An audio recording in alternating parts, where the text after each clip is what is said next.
E eu queria convidar você a abrir a tua Bíblia hoje, acessar ela aí, no Evangelho segundo escreveu Lucas, no capítulo 15. E nós vamos falar de uma das histórias mais famosas da Bíblia. E eu estava recorrendo à memória e aos arquivos, e eu nunca falei sobre esse trecho da Bíblia. E tenho sido ministrado essa semana pelo trecho do capítulo 15 de Lucas, mais para o final, quando Jesus conta 3 parábolas. E ele termina uma série de 3 parábolas falando da parábola do filho pródigo. Então, as 3 parábolas de Jesus tinham um público muito bem definido. E se você for ler o capítulo 15 de Lucas, você vai perceber que ele diz assim: e aproximaram-se deles os fariseus e o julgavam, pois ele comia com pecadores. Então, a queixa e a motivação de Jesus para contar essas 3 parábolas em sequência, sem intervalo, sem nada, foi assim, foram os fariseus. E ele começa falando primeiro da ovelha perdida, e ele diz que um homem tinha 100 ovelhas e perdeu uma ovelha, você já sabe, foi feita música a respeito disso. E ele sai atrás dessa ovelha, e quando ele encontra essa ovelha, ele celebra como se tivesse multiplicado por 10 as ovelhas. Aí depois ele disse que uma senhora também tinha perdido uma dracma, e ela varre a casa com diligência atrás daquela dracma, e quando ela encontra, há uma festa. E já na sequência ele coloca aqui a parábola que nós vamos ler. A leitura é extensa, mas eu acredito que vale a pena. Até porque eu aprendi com um pastor algo muito interessante. Ele diz assim: você quando for pregar, leia bastante a Bíblia. Porque se a pregação não for tão boa assim, pelo menos o povo sai edificado pela leitura. Então, hoje eu estou seguindo a recomendação desse pastor. Lucas 15, versículo 11, diz o seguinte: e disse, depois de ter contado as parábolas da ovelha e da mulher que procurou a moeda, e disse, um certo homem tinha 2 filhos, e o mais moço deles disse ao pai: pai, dá-me a minha parte da fazenda que me pertence. E ele repartiu por eles a fazenda. E poucos dias depois, o filho mais novo, ajuntando tudo, partiu por uma terra longínqua e ali desperdiçou a fazenda, vivendo dissolutamente. E havendo ele gastado tudo, houve naquela terra uma grande fome, e começou a padecer necessidade. E foi e chegou-se a um dos cidadãos daquela cidade, o qual mandou para os seus campos apacentar porcos. E foi e chegou, e desejando encher o seu estômago com as bolotas que os porcos comiam, e ninguém lhe dava nada. Então, caindo em si, disse: quantos trabalhadores do meu pai têm abundância de pão, e eu aqui pereço de fome? Levantar-me-ei e irei ter com meu pai, e direi: pai, pequei contra o céu e perante ti, já não sou digno de ser chamado seu filho, faze-me como um dos teus trabalhadores. E levantando-se foi para o seu pai, e quando ainda estava longe, viu o seu pai, e moveu-se de íntima compaixão, e correndo lançou-se-lhe ao pescoço e o beijou. E o filho lhe disse: pai, pequei contra o céu e perante ti, e já não sou digno de ser chamado teu filho. Mas o pai disse aos seus servos: trazei depressa a melhor roupa e vesti-lo, e põe-lhe um anel na mão e sandália nos pés, e trazei o bezerro cevado, matai-o e comamos e alegremo-nos.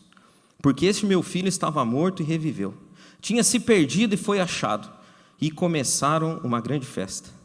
E o seu filho mais velho estava no campo. Quando veio e chegou perto de casa, ouviu as músicas e as danças. E chamando um dos servos, perguntou-lhe: o que é aquilo?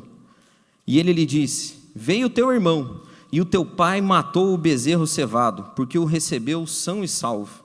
Mas ele se indignou e não queria entrar. E saindo o pai, estava com ele. Mas respondendo ele, disse ao pai: eis que te sirvo há tantos anos, sem nunca transgredir o teu mandamento, e nunca me deste um cabrito para alegrar-me com os meus amigos. Vindo, porém, esse teu filho, que desperdiçou a tua fazenda com as meretrizes, matasse um bezerro cevado. E ele lhe disse: filho, tu sempre estás comigo, e todas as minhas coisas são suas. Mas era justo alegrarmos-nos e regozijarmos-nos, porque esse teu irmão estava morto e reviveu, tinha se perdido e foi achado. Essa história é talvez a história mais famosa da Bíblia. Todo mundo sabe a parábola do filho pródigo. Ateus sabem a parábola do filho pródigo. Shakespeare escreveu sobre a parábola do filho pródigo. Quadros foram pintados a respeito da parábola do filho pródigo. E Jesus aqui estava ensinando lições valiosíssimas. E eu, durante essa semana, fui tremendamente ministrado pelas lições de Jesus nessa parábola do filho pródigo. Aqui tem vários personagens. O primeiro deles são os fariseus, que são o alvo das parábolas de Jesus. As histórias são contadas para os fariseus. Os fariseus são o objetivo final da ministração de Jesus. Nessa história também há o pai. E é incrível como hoje em dia a coisa está sendo meio distorcida, né? Eu já vi uma ministração, por exemplo, falando que a culpa de tudo que aconteceu aqui era do pai. Só tem um problema com essa teoria. O pai da história aqui é Deus. E aí quando a gente vai dizer que Deus está errado, já fica meio difícil, né? Eu não sei se eu consigo chegar tão longe assim, a ponto de dizer que Deus está errado. Parece meio prepotente e arrogante demais. Então eu não consigo imaginar que Deus está errado. Eu consigo imaginar que esse pai aqui era um pai maravilhoso. Era um pai diligente, era um pai amoroso, era um pai que se dedicava aos filhos e era um pai inteligente, porque ele tinha bastante posse. Ele dividiu todas as posses eram bastante. Era um pai que tinha planejado, e nessa cultura aqui, o pai... Ô Iago, aperta ali, ó. Número 1, acho. Tá atacando minha labirintite aqui já, essa mudança de cores.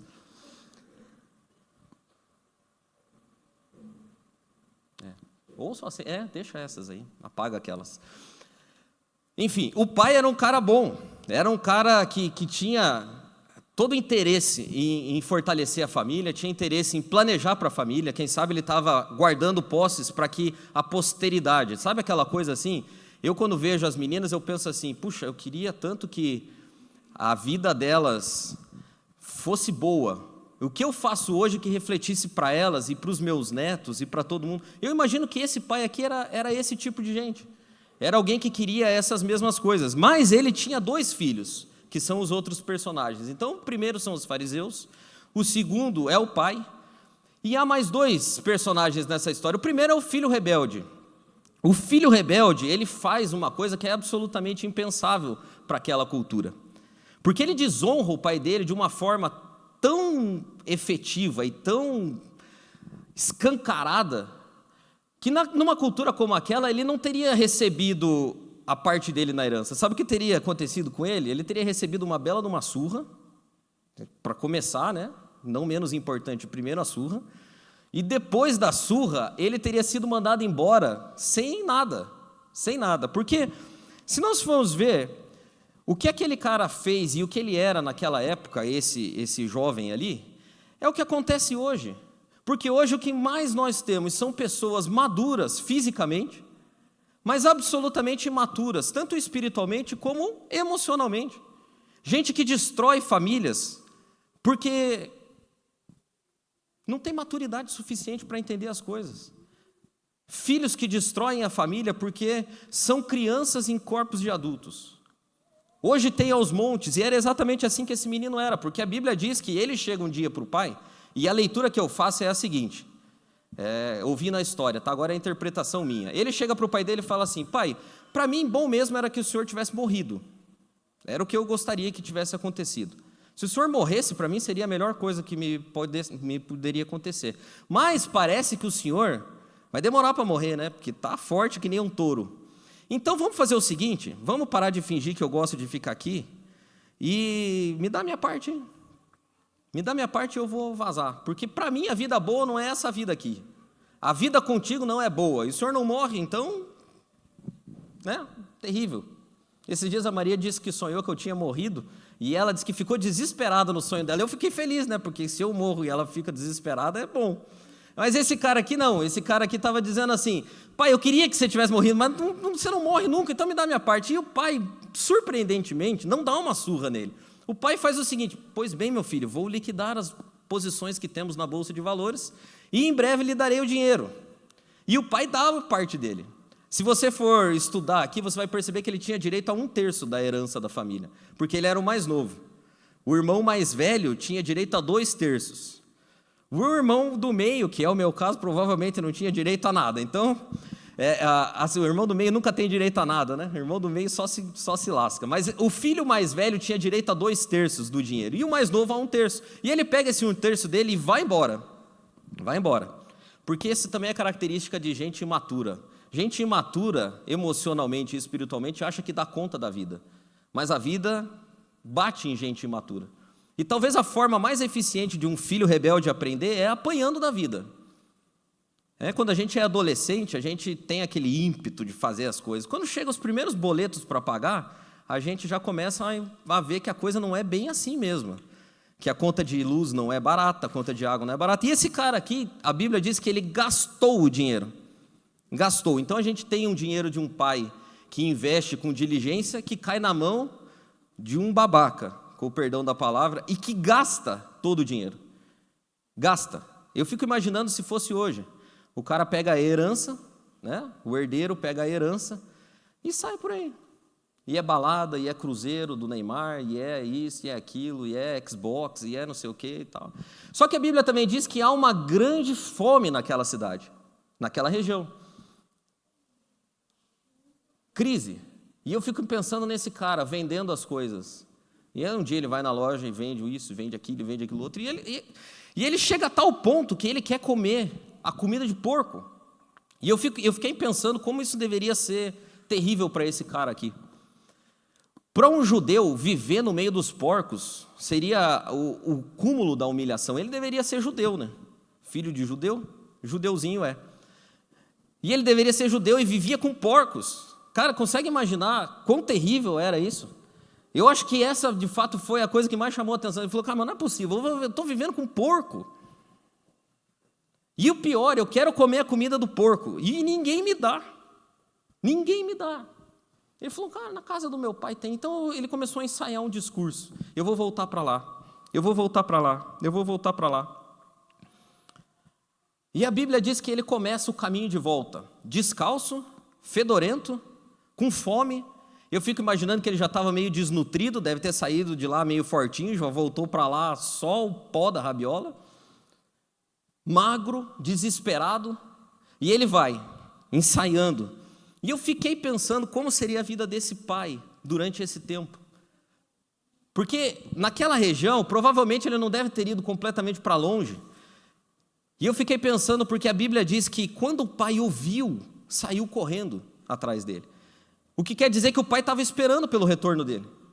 Eu fiquei imaginando se não é como hoje, pais que têm filhos rebeldes e ficam pensando assim, puxa, o que será que está acontecendo com o meu filho? E aquelas notícias se espalham e ele de repente fica sabendo por um, fala, pô, teu filho, cara, agora se lascou. A última vez que eu fiquei sabendo, parece que ele estava dormindo com porco. E o pai esperando. Quem sabe o pai todo dia levantava de manhã, olhava pela varanda e falava,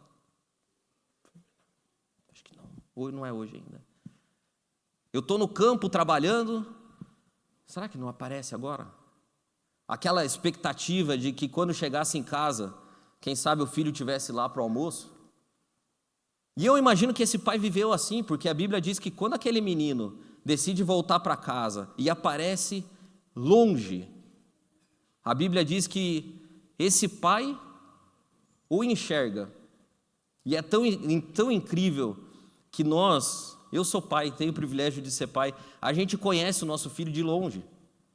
Eu sei o jeito das minhas filhas andarem. Eu consigo discernir elas no meio de uma multidão de pessoas. Eu sei o som da voz delas. Eu sei a forma como a Maria faz para se virar, como a Helena faz para se virar. Se você colocar ela num monte de crianças, assim, eu enxergo de longe, eu sei, a minha filha está ali. A minha filha está ali. Aquele é o jeito dela andar. E eu fico imaginando aquele pai deve ter olhado pela varanda. Andando daquele... É o meu filho andando daquele jeito. É ele mesmo.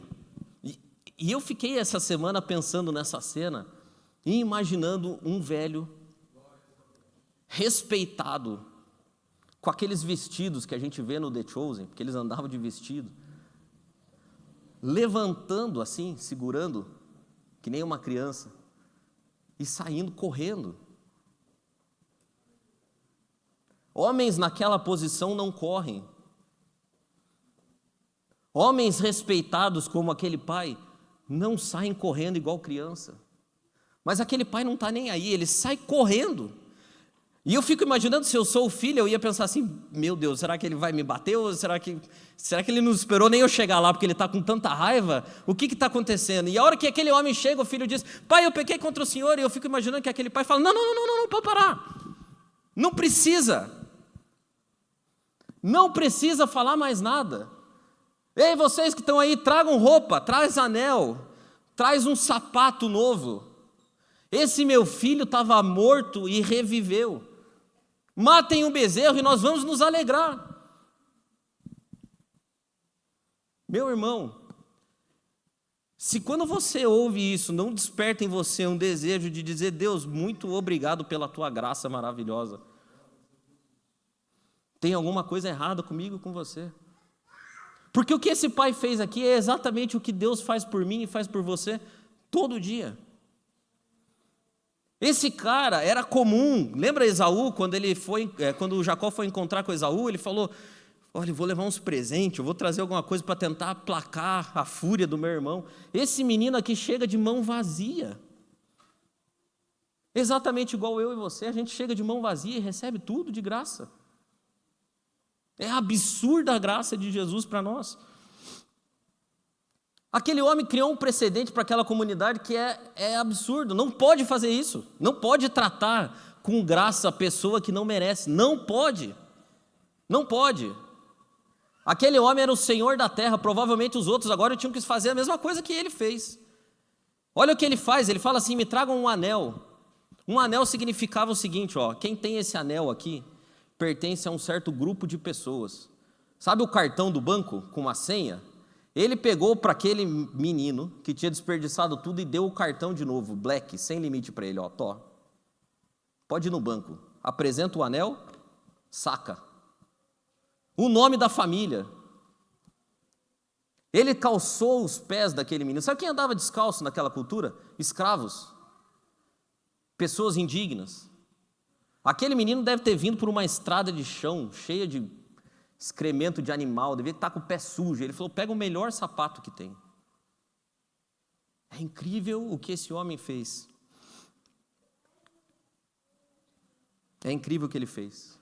E eu fico imaginando no sentimento que havia no coração daquele menino quando o pai, depois de ter calçado o pé dele, dado um anel, colocado uma roupa, deve ter passado a mão por volta dele assim, e falou, filho, vamos para dentro de casa porque agora nós vamos fazer festa.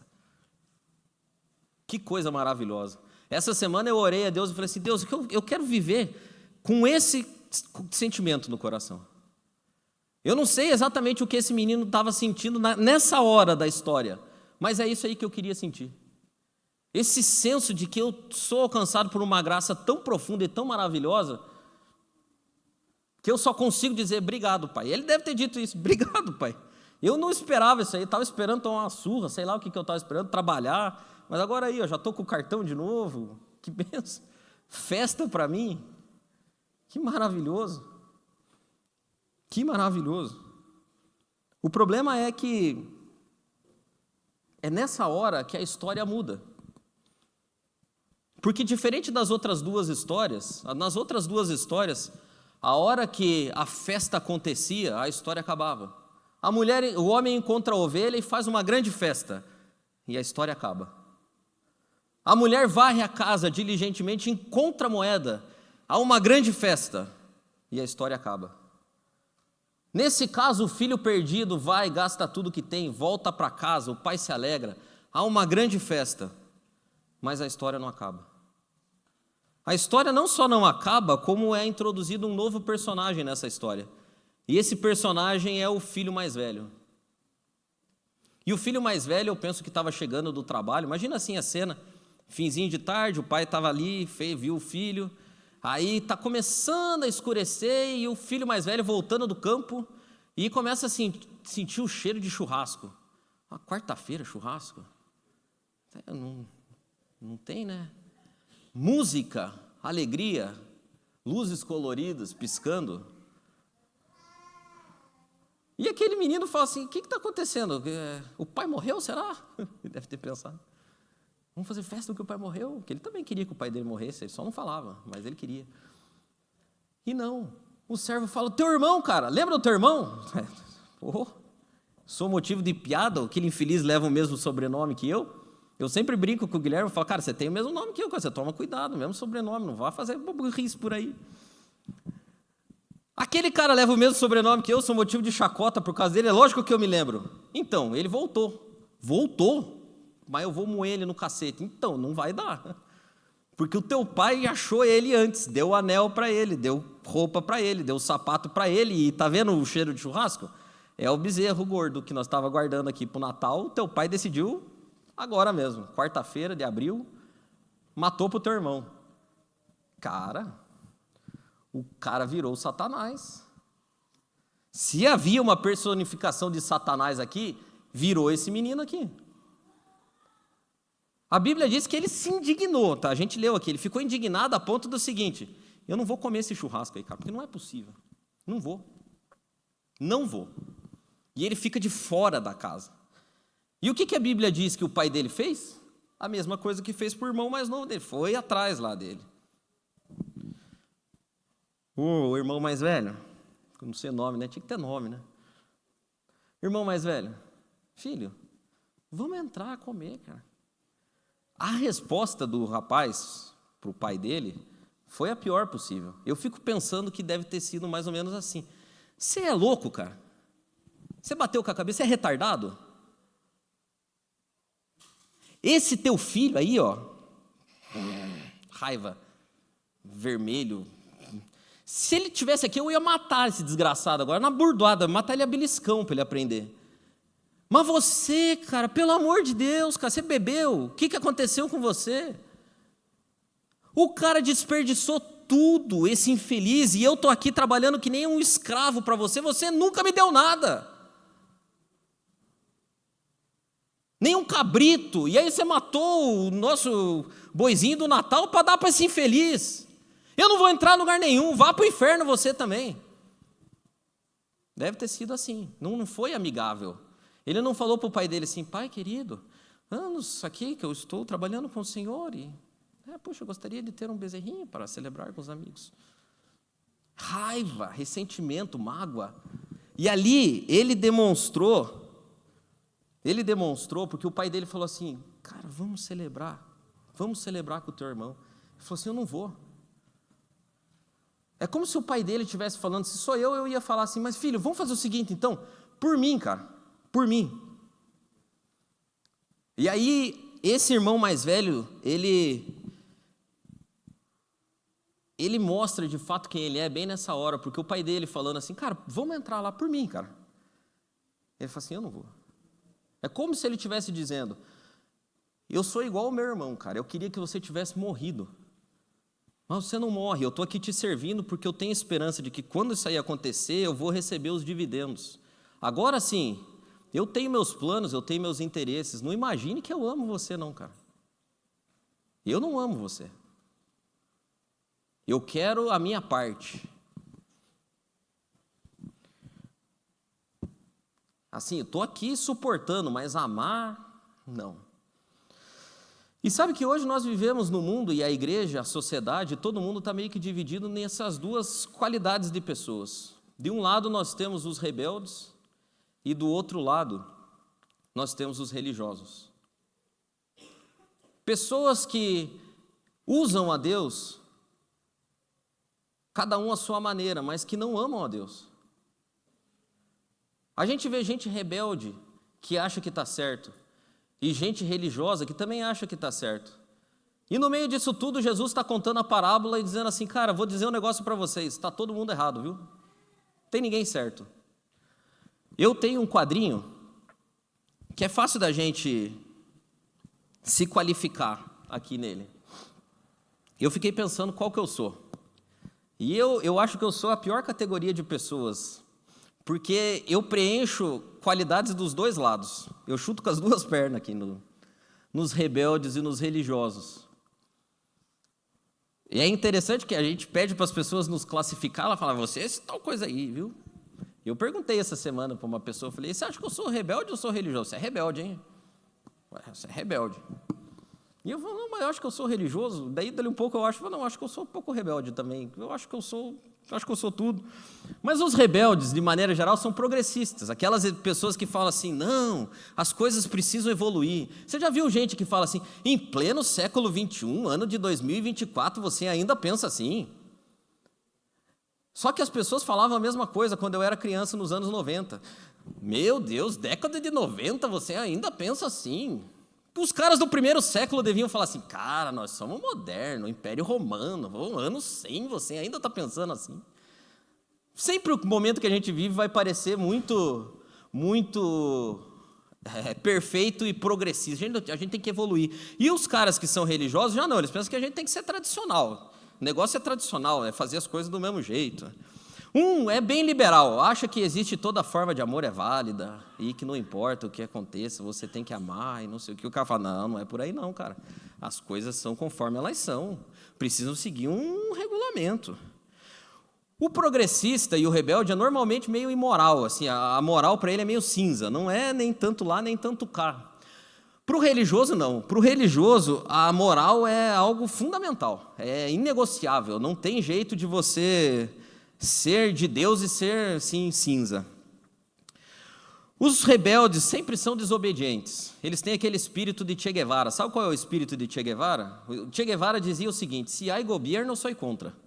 Ou seja, tem uma regra, eu quebro, entendeu? Meu negócio é ser do contra. São os rebeldes. Já os religiosos, eles amam as regras. Eles adoram. Eles acham que as regras são um fim nelas mesmas, que precisa ser seguido. Os rebeldes normalmente são desocupados. E aí, me perdoe, é o cara que é aquela alma de artista, assim, sabe? Artista é aquele cara que diz assim, cara, eu tenho que ficar sem fazer nada para a inspiração vir. É, cara meio músico, meio pintor, assim, mesmo. Acordar 10 da manhã, porque vai que eu sonho com alguma coisa, me dá uma inspiração. Quanto mais eu dormir, melhor. Vai que eu sonho. Já o religioso, não. O religioso acredita em trabalho duro. O cara vale o trabalho, meu irmão. Não vem com esse negócio de arte. Ninguém precisa de arte. Vamos. O rebelde tem um pecado visível aqui. O menino estava comendo com porco. Não tem como ser, não tem negociação aqui. Já o religioso, não. O religioso, o pecado dele é subjetivo e é interior. É difícil de ver. O cara religioso, você não vê o pecado dele. O rebelde, cara, o rebelde usa pessoas. Pessoa rebelde usa os outros. E isso injuria profundamente pessoas que não são rebeldes. Eu experimento isso na minha família. Muitas e muitas e muitas vezes, quando o meu celular toca e eu recebo uma mensagem de alguém, eu falo assim, é o rebelde querendo me usar. Ui, que raiva. Aconteceu de manhã hoje, cara. Deus tem senso de humor, porque fazia tempo que não tocava o meu celular, com esse número específico, que eu sei, de um rebelde querendo me usar. E minutos antes de eu vir aqui falar sobre isso, o meu celular toca e eu falo assim, eu não vou nem atender isso aqui, porque... meu celular tocou. E na hora que tocou, eu pensei assim, falei, Deus, o Senhor tem um senso de humor fantástico, né? Eu já sei, não precisa me lembrar disso, eu sei. O rebelde me ligando, querendo me usar. E o religioso não usa ninguém. Lá sou eu. Dificilmente uso as pessoas, mas eu faço outra coisa. Eu julgo rebeldes, querendo me usar. E eu já falo, seu rebeldão, miserável, me usando. Pois agora não vai me usar só amanhã, porque eu tenho que ser usado de vez em quando. Às vezes eu sou usado sabendo que estou sendo usado por obrigação de ser usado. Mas eu não deixo de julgar. Eu julgo o rebelde. Agora tem uma coisa que rebeldes e religiosos têm em comum. Os dois usam a Deus. Se você for ver na história aqui, que Jesus pintou, o irmão mais novo e o irmão mais velho são iguaizinhos. Os dois não amavam o pai. Eles queriam as coisas do pai. E cada um usava um método para conseguir. O rebelde chutou o pau da barraca, porque ele não tinha o espírito de Che Guevara dele, e falou, cara, quer saber, morre. Mas se não morre, então tá bom, não morra, mas me dê meu dinheiro. O outro falou, não, cara, eu tenho que aguentar com firmeza, mas algum dia meu investimento vai dar resultado. Qual investimento você está fazendo? eu vivo com esse velho miserável. O resumo da história é chocante, mas é isso. E eu não sei em que categoria você se enquadra. Pode ser que você seja rebelde, pode ser que você seja religioso. Ou pode ser que você seja parecido comigo, que gabarita dos dois lados. Você fala assim, meu Deus do céu.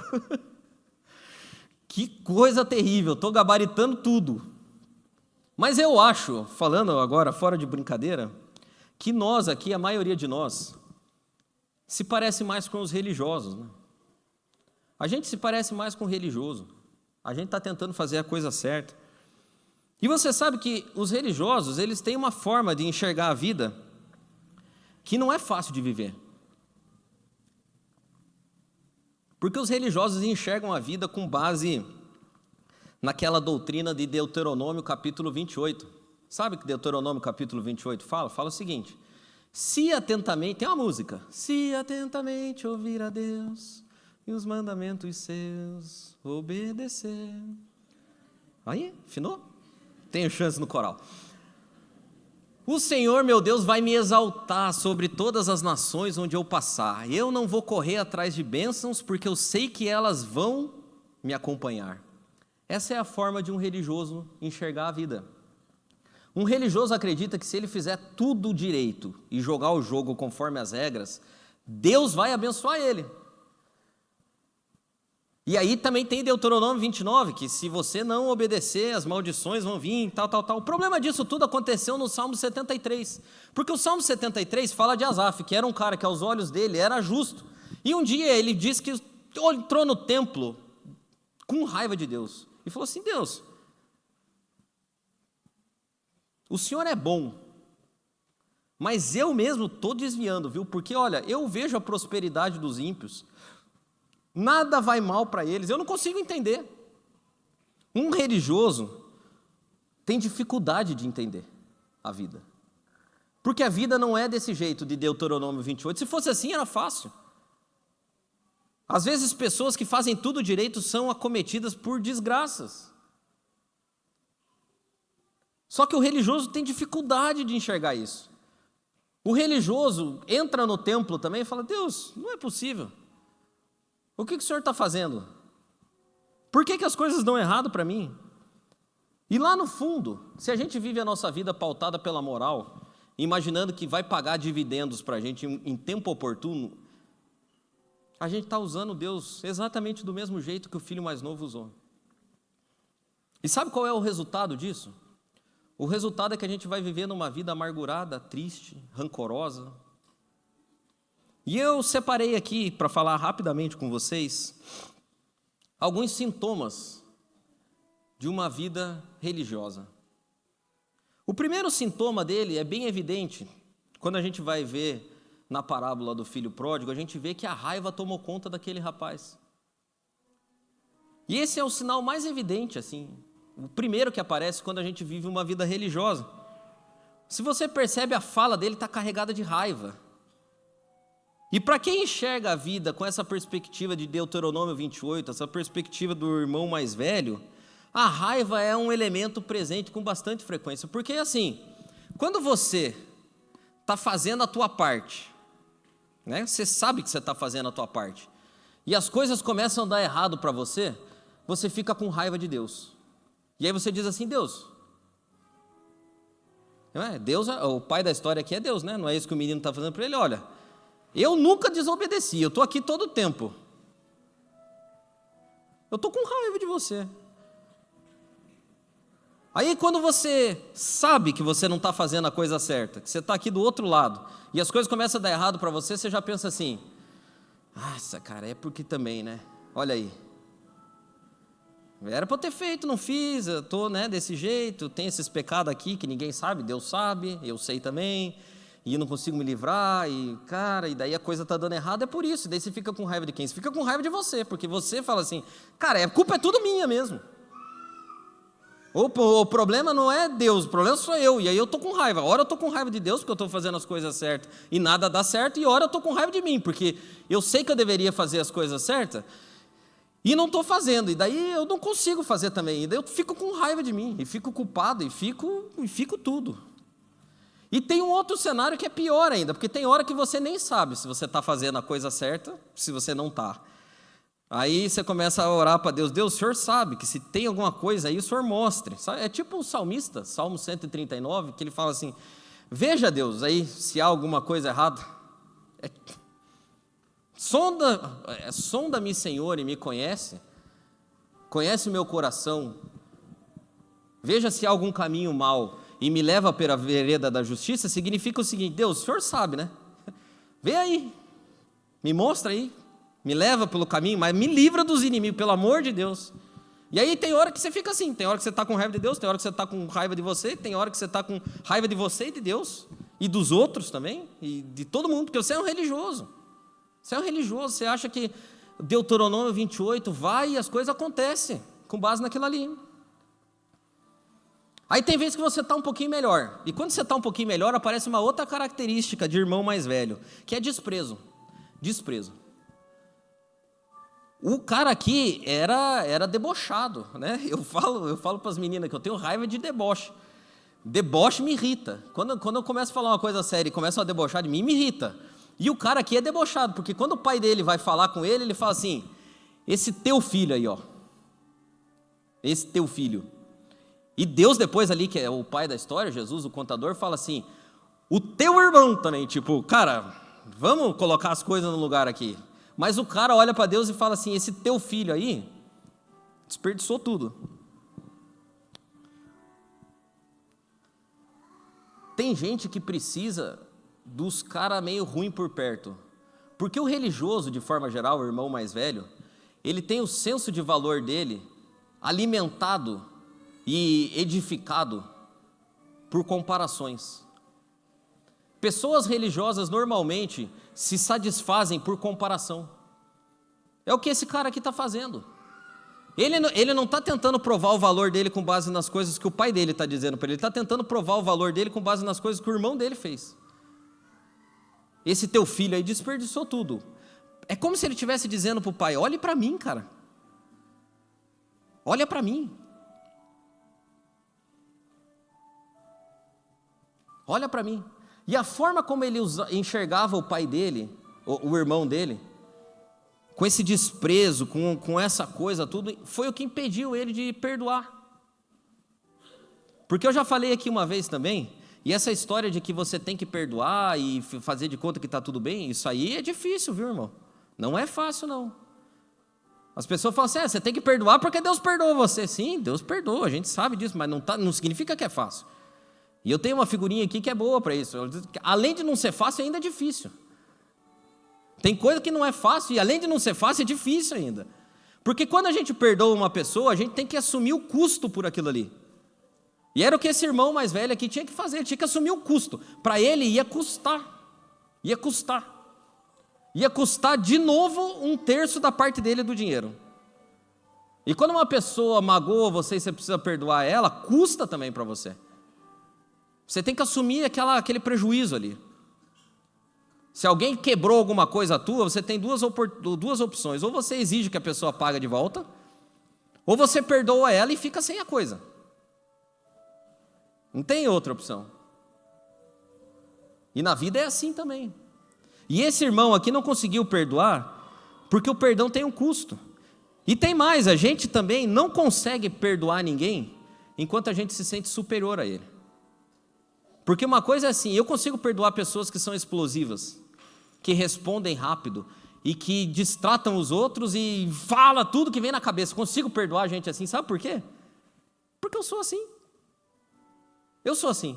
Eu brigo com você, cara. E daí depois eu me arrependo. Meu pai tem um ditado perfeito para me descrever. Eu mato a pessoa e vou chorar no velório. E o choro é sincero. Porque é assim que eu sou. Eu mato o cara e depois eu falo, ai meu Deus do céu, o cara morreu. Eu consigo perdoar a gente assim. Agora, se eu sou aquele cara que nunca explodo por nada, eu sou o irmão mais velho aqui, eu sou tranquilo, e aí o cara vem assim, daí depois de 5 minutos o cara fala, cara, me desculpa, não devia ter falado isso com você. Fala, pois é, cara, você não devia, né, mas pô, toda vez você faz isso aí, pô, tem que melhorar, né, cara? Sabe essa superioridade, assim, eu sou. Desprezo é marca de irmão mais velho. Sabe outra coisa que é marca de irmão mais velho? Está quase acabando.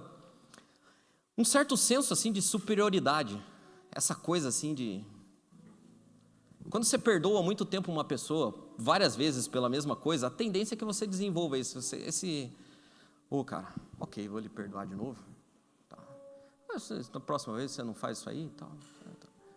Essa coisa de precisar de ter alguém... Você sabe, irmão mais velho, e eu sou irmão do meio, então eu falo com propriedade, porque eu sei o que é ser irmão mais novo e sei também o que é ser irmão mais velho. Irmão mais velho geralmente tem essa coisa de estar por cima, assim.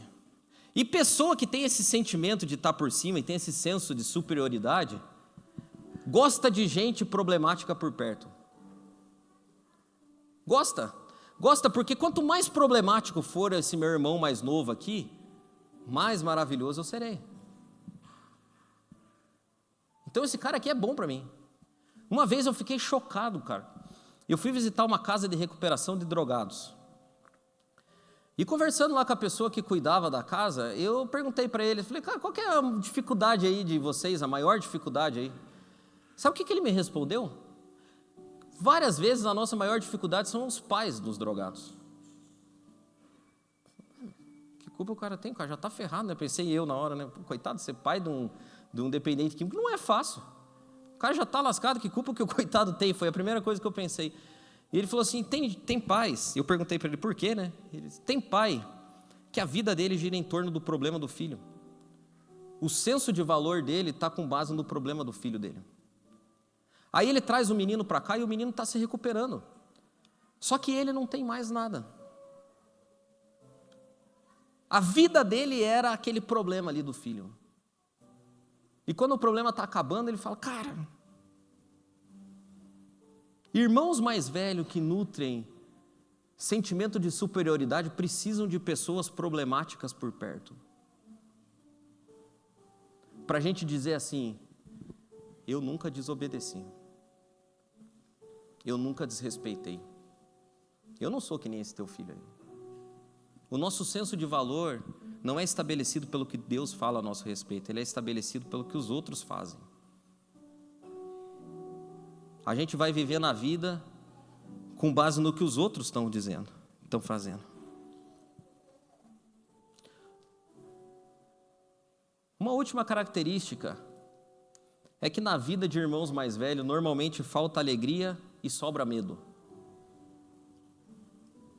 Falta alegria e sobra medo. O irmão mais velho respondeu para o pai dele no versículo 29 o seguinte, esses anos todos eu tenho trabalhado como escravo para o Senhor, como um escravo. E eu nunca me recusei a obedecer suas ordens. Claro que tem coisa que a gente tem que fazer porque deve ser feita. Mas se nós transformarmos a vida cristã e a caminhada cristã em coisas que devem ser feitas apenas porque tem que ser feitas, porque se a gente não fizer, Deus vai pesar a mão em você e vai desgraçar com a tua vida. Se a gente levar a vida cristã assim, a nossa vida vai ser permeada por medo de perder as coisas e por uma falta de alegria, um senso de escravidão. O escravo é aquele que faz coisas porque é obrigado a fazer. Escravo não faz coisa porque gosta do Senhor. Eu não vivi no tempo da escravidão, mas eu imagino que nem um escravo levantava de manhã e falava assim, meu Senhor maravilhoso vive, hoje trabalharei aqui nessa lavoura de cana de açúcar, sendo picado por cobra, porque adoro meu Senhor. Escravos fazem as coisas porque são obrigados a fazer. Irmãos mais velhos fazem as coisas porque são obrigados a fazer. Tem medo se não fizer. Mas dificilmente você vê um irmão mais velho cheio de alegria. Não tem. O que tem é medo, falta de alegria e incerteza quanto ao amor do pai. Porque o menino também termina o versículo 29 dizendo o seguinte, o Senhor nunca me deu um banquete.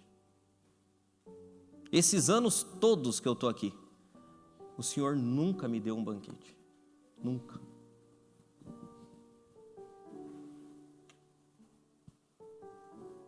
É gente que precisa da opinião alheia para ter senso de valor. Sabe? Você quer saber se você está sendo um irmão mais velho? Tente tente sondar aí o que a opinião das outras pessoas fazem a teu respeito. Quando alguém critica você, assim, fala mesmo, interpéries a teu respeito e diz tal coisa, isso aí meio que te abala, assim, meio que te destrói. Porque é o que está acontecendo aqui. O irmão mais novo voltou depois de ter desperdiçado tudo e o pai dele fez uma festa. E aí o servo fala, teu pai está fazendo festa para o teu irmão. E o cara fala, cara, não é possível. O que os outros dizem ao teu respeito abala você? Assim, a ponto de fazer, pô Deus. As circunstâncias abalam você a ponto de você falar, pô Deus. E por último, desse sintoma do medo e da falta de alegria, ele aparece assim escancarado. Ele aparece lá no quarto de oração. Porque pessoas religiosas normalmente oram muito, mas a oração delas é protocolar. Não tem encantamento, não tem deslumbramento, não tem maravilhamento, sabe? Não tem louvor, não tem. É uma oração pá, pá, pá, pá, pá, pá, pá, boa noite. Não tem tempo, não tem escuta. Eu queria que você imaginasse aí, para você perceber e classificar a tua oração, 3 pessoas. A primeira delas é um cara que trabalha com você que você não gosta. Tem, lógico que tem. Você não é aquele cara que você não gosta muito que trabalha lá com você. A segunda pessoa que eu quero que você imagine é um amigo seu, com o qual você gosta de conversar. E a terceira pessoa é a pessoa que você ama. Você é apaixonado por ela e ela é apaixonada por você. Como que você conversa com o teu amigo do trabalho? Tem gente que eu converso assim com eles. Pá, pá, pá, faz isso, entrega aquilo outro, Deus abençoe, tchau. É o mínimo necessário, não me vem com conversinha. Não vem perguntar do jogo, não quero conversinha com você, eu nem gosto de você. Só vamos resolver aqui o nosso, você ganha o teu, eu ganho o meu, tá todo mundo bem. Aí tem o amigo que você até conversa com ele, mas você confessa coisas, você fala, né? E a pessoa que você ama, você derrama o coração. A teologia também chama essas orações de petição, confissão e adoração. Os irmãos mais velhos nunca chegam no último estágio. Religiosos oram muito, mas é como se estivessem conversando com o colega de trabalho odiado. É só o básico. Só o básico. E a história termina. Eu fico com a pulga atrás da orelha quando eu estou esperando que depois ali do versículo 32, Jesus fosse falar, e o filho disse que, pai, é verdade, não tinha percebido, vamos entrar e se alegrar com esse irmão. Mas a Bíblia não faz isso, a história termina abruptamente. E a história termina com um rebelde salvo e um religioso condenado.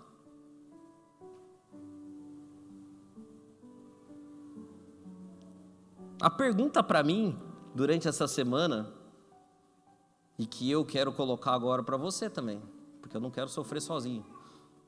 A pergunta para mim foi: quem é você na história? Quem é você nessa história aqui? Quem é? Quantos desses sintomas aqui de irmãos mais velhos estão aí na tua vida? Quantos vizinhos você colocou na raiva, no senso de superioridade, na incerteza quanto ao amor do pai, no medo, no desprezo?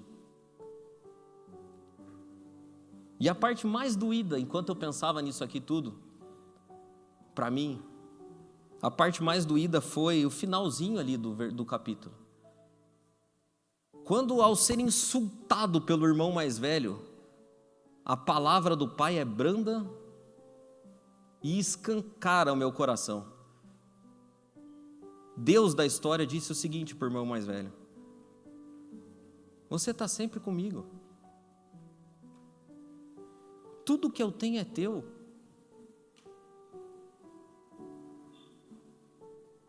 E eu fui espancado por essa afirmação do pai. Você está sempre comigo e tudo que eu tenho é teu. É como se Deus estivesse dizendo para mim: que mais que você quer, cara? Eu não tenho mais nada para te dar. Eu não tenho. Se você não consegue perdoar teu irmão, se você não consegue viver com alegria, eu não tenho mais nada. Eu dei tudo que eu tinha já. Se estar comigo e ter tudo que eu tenho não é suficiente para você, cara, você continua com as tuas orações aí, de petições. Sabe por que eu dei o nome da pregação de O Deus Pródigo? Porque nessa história toda aqui, a pessoa mais pródiga foi Deus. A definição de pródigo, segundo o dicionário, é um adjetivo. Pródigo significa que é generoso a dar, é liberal e é magnânimo. Deus é o mais pródigo aqui nessa história toda, porque Ele deu tudo. É exatamente o que Ele disse: cara, eu não tenho mais o que te dar. Tudo que eu tenho é teu já. Ele mandou Jesus para morrer por nós. Então hoje, ao nós participarmos da ceia aqui, e se você marcou muitos vezinhos em sintomas de irmão mais velho, a bênção é que nós, ao ouvir essa história de Jesus, a gente pode, em vez de colocar um ponto, colocar um novo parágrafo de irmão mais velho. Aquele irmão mais velho não disse, mas nós podemos dizer: Deus, é verdade. Eu não tinha percebido. Eu não tinha percebido. Obrigado, Senhor. Obrigado. Eu vou entrar lá, eu vou celebrar. A tua presença para mim, Deus, não preciso de mais nada. Inclusive, se o Senhor quiser me recolher hoje, também estou no lucro. Não preciso de nada mais. Eu termino aqui com uma estrofe de um hino que diz o seguinte: ver Cristo a lei cumprir e a sua voz de perdão ouvir, faz um escravo um filho ser, e em escolha transforma o dever. A mesa do nosso Pai não tem lugar para escravo. Deus não chamou escravos. Deus chamou filhos à mesa. A festa estava lá, irmão. Era só o filho ter entrado. Mas para entrar ia ter que tirar a capa do senso da superioridade. Ia ter que tirar a raiva. Ia ter que tirar medo.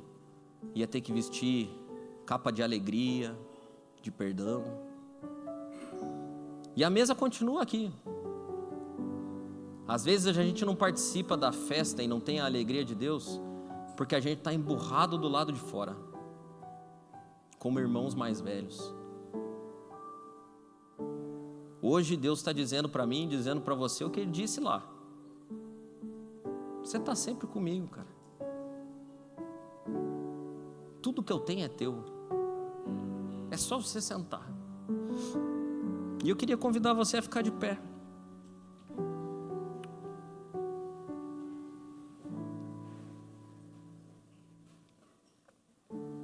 Ficar de pé e saber que a festa está acontecendo. Tem festa acontecendo. Você só precisa entrar. As outras duas parábolas tinham alguém correndo atrás, né? O pastor correu atrás, a mulher foi atrás da moeda. Na parábola do filho pródigo, a gente, num primeiro momento, não vê ninguém indo atrás. É só no final da história que a gente vê o pai indo atrás do filho. E incrivelmente não é atrás do rebelde, é atrás do religioso. Hoje, diante da mesa, a gente celebra Jesus Cristo, O nosso irmão mais velho, aquele que veio atrás de nós, se a luz dele não tivesse brilhado, nós nunca teríamos chegado aqui. Nunca, nunca.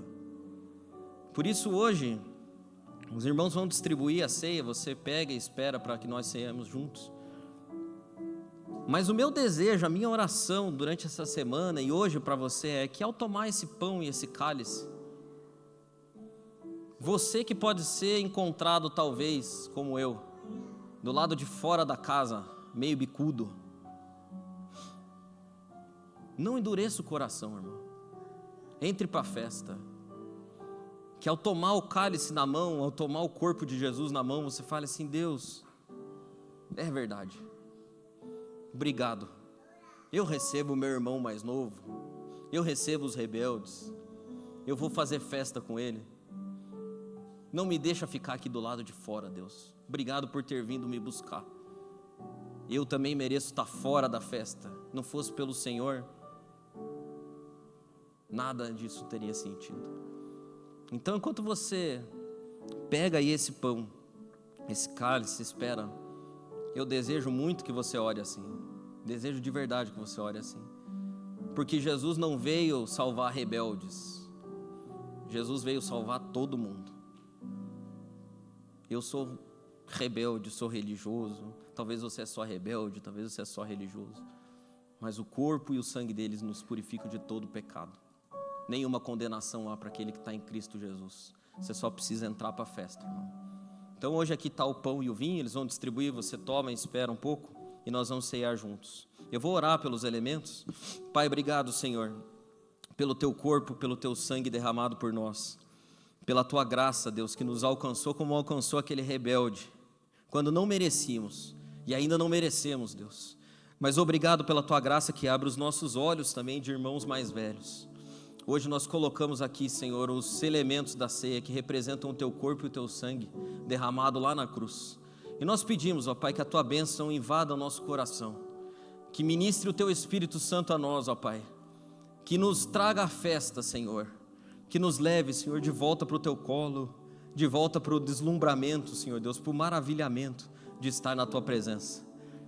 Que ao ouvir a tua voz dizendo, você está sempre comigo, o nosso coração se encha de alegria e que a tua presença nos baste, Pai. Amém, amém, amém.